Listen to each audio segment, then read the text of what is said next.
Hello, good afternoon. Welcome once again to our class in ethics. Before proceeding, I would like to say hello to each and every one of you. I hope that all of you are doing good.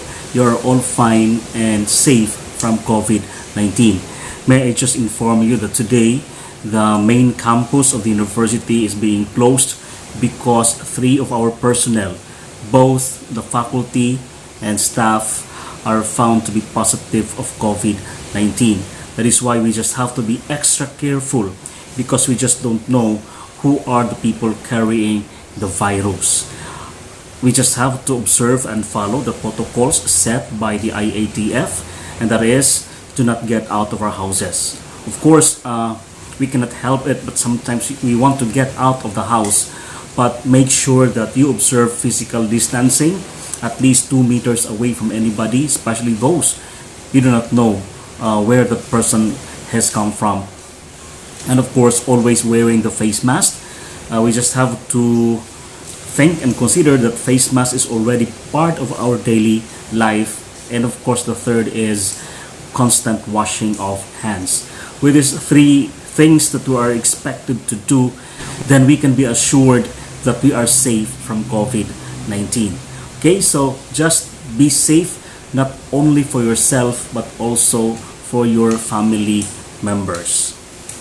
So today, we will move on to a new topic, still about our understanding and point of view of what is good. In the previous video that I posted, the topic in that video talked about utilitarianism as a basis of goodness. I hope you can still remember what are the important concepts, principle about utilitarianism. That means whatever that you have done that is useful and will give happiness to the greatest number of people is considered good. Okay, so this afternoon we will move on to another basis or principle or view about what is good. In the ancient time, there was this man named Epicurus. He is a Greek man who lived in 341 to 270 BC or before Christ. So, Epicurus is a person who pursued happiness as the ultimate end or purpose of our existence. That is why with this principle came up the saying, be merry, for tomorrow you will die.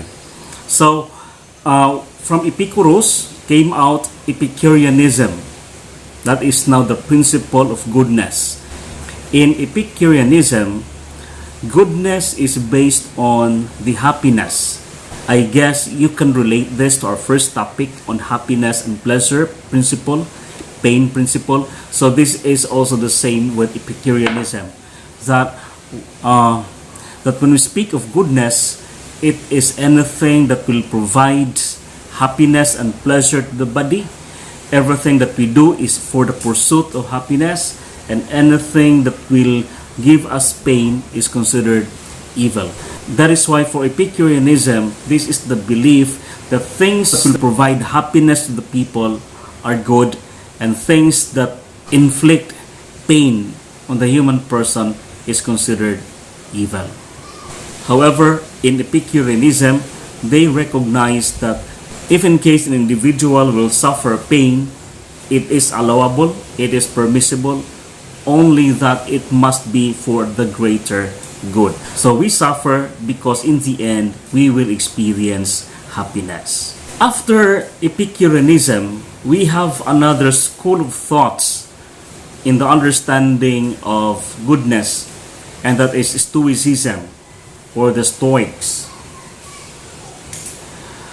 With Stoicism, they believe that apathy and indifference is the way that we can achieve happiness. Again, in Stoicism, it is recognized and acknowledged that the main purpose of our existence here on earth is happiness, and to experience happiness is good.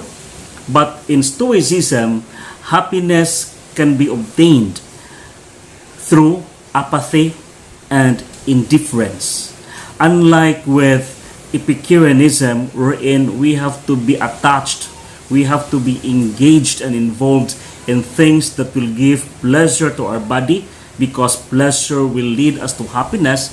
But in Stoicism, they teach that indifference, meaning being detached from things, can lead us to true happiness. Why? Because for Stoics, engagement and involvement on things that will either give us pleasure or pain will not lead us to eternal happiness. Okay? So, being indifferent, I am not affected by my feeling, I am not affected by my pleasure, but rather I am affected with my mind being focused on the idea of happiness. Hence, for the Stoics, or those who practice Stoicism, they would not be engaged in anything that is physical or earthly, because all these things can only provide us temporary happiness. So, if we put or place side by side Stoicism and Epicureanism, they are completely opposite to each other, because while Stoicism engages the body to happiness, to anything that provides pleasure to the body, Stoicism, on the other hand, detaches itself. Man detaches himself from anything. So, dili siya magpa-apekto, no? Dili siya magpa-apekto sa iyang gibati. Or in other words, dapat wa si jay bation. Can you imagine that? No? Sa Stoicism, dapat manhid ka. Dapat wa kay bation nga kalipay ug kasakit, tungod kay your mind is mainly focused on the concept of happiness. Aside from those views about goodness, let's try also to explore Oriental or Asian understanding about when can we say that the action is good. In India, now for the Indian, the religion of India is Hinduism. Now, for the Indian, their society is determined by the different types or classes of people, which we call as caste or caste system. In this caste system, the society is divided into different groups of people, and each group has a definite specific course of action that each member of the group will have to do so that their action can be considered good. So this is called Dharma or duty. So meaning to say, each group of people who belong to a specific classification or caste has a duty to do, and this duty will govern and influence his action. So what are these groups? So we have the Brahmin, the Kshatriya, the Vaishya, and the Shudra. Okay, so we have the Brahmin, or the priestly people. So they are the ones who serve in their temple. These are the people who are considered kingly. So the Brahmin are considered the highest in the Hindu society, the kingly, the priestly people. So their duty, their dharma, is to serve the temple and to teach the people. So their life revolves around the duty of being a servant of their temple, the one who preaches good news to the people. So if his or her action, a person who is a member of the Brahmin is doing according to his duty or dharma, then his action is good. Okay, so the goodness of an action is determined by dharma or duty. If a person who belongs to the Brahmin defies or avoid serving the temple or not doing the teaching or spreading or being a mentor in their society, then the action is not good because it is a defiance of their duty or dharma. The second group of people lower to the Brahmin are the Satriya. And the Satriya are the ones who are in the military. So they are the ones, their duty is to defend the country, to defend the society. So it is expected that if you belong to the Satriya, then you must be involved and engaged in the military and political activities of the community, of the society. You must offer your life for the good of the society by defending the society. So if you are a Satriya and you are not involved or engaged in military activities or in political affairs of the society, then your action is not good because you are defying your dharma or your duty as a member of the Satriya.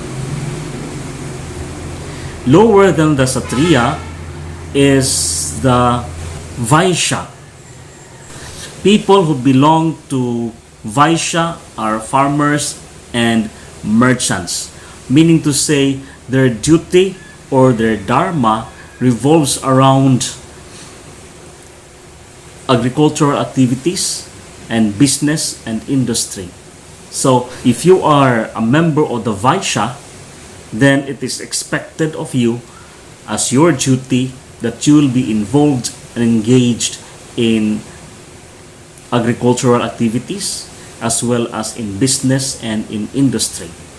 And being a Vaishya, you are not involved in these activities, then that is considered bad or not good. And the last and the lowest in the groupings observed in an Indian or Hindu society is the Shudra, or they are the untouchables. No? In the Hindu society, the Shudra are the lowest, and in fact, they are not allowed to mingle with the Vaishya, with the Satriya, and the Brahmin, because the Shudra, they are assigned and it is their duty to work on the most dirty job in a Hindu society. So, they are untouchables. It would be a sin in the Hindu society if a Brahmin or a Satriya or a Vaishya will be involved and engaged and will have any contact with the Shudra. So in the Hindu system of society, the dharma or the duty that is assigned to each group or caste is the basis in determining the goodness or the evilness of the action. An action is considered good if it is in accordance to your duty or to your dharma that is determined by your caste. Brahmin, the priestly people, so your activities must be in accordance to the priestly activities. For the Satriya, the military group, so your activity must be relevant to defense, to military activities, political engagements that will defend the country. That is your dharma. That is your duty. The Vaishya are expected to be engaged and involved in agriculture and in industry, in business. So if you are a person who is a member of the Vaishya, then for you to be good, then you have to carry out the duty that is expected of you through the agricultural and business activities. And the Shudra, for you to be considered good, you should do your duty as Shudra.